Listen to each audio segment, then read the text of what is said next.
Okay, so we're in the console now. The first thing we see is we see a list of our servers on the left, which is good. That means everything's firing, everything can see each other. Just a quick view of the configuration view. Config view will give us an overview of what's out there in the farm. We looked at this last session as well, but just to quickly review.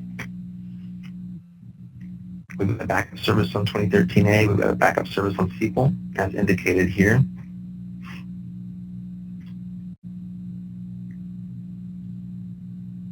We also host our management service on 2013A. And we host our repository on SQL.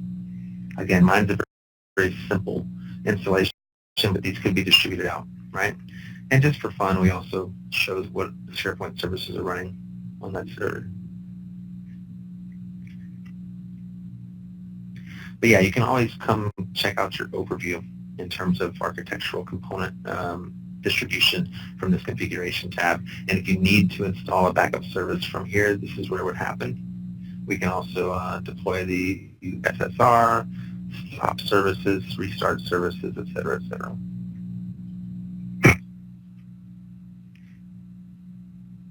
So back over here to farm backup and restore. I'm going to go ahead and kick off an ad hoc backup of a single database,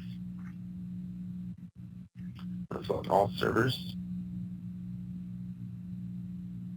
Select backup.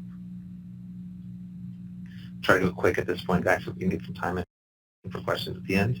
I'm going to select a specific content DB, but as you can see, we're backing up quite a few things. Now, the content is represented by the content databases, and that's the stuff we need when we care about granular restore, restoring specific documents. That's what we're talking about. But on the disaster recovery side of things, we have all these other components. We have the config databases, we have search databases, service application databases, search indexes, net framework configurations, the certificate store, the IIS config, et cetera, all these different high-level kind of DR strategy components, right? All of which are exposed through volume shadow copy and made available to us to back up. For granular restore, content is king. But for disaster recovery, restoration, everything is king, right?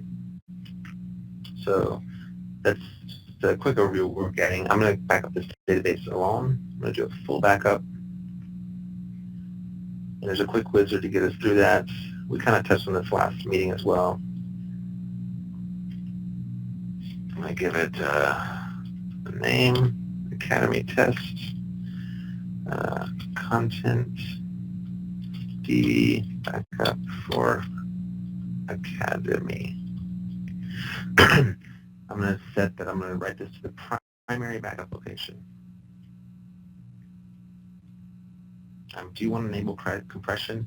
I don't care to encrypt it necessarily, and I don't need it to be a copy only because I don't have any SQL policies in place. When SQL Server has policies in place that involve differentials and transaction log backups, performing a backup of a database involved in that can break that LSN chain and force it to need a new full and start over.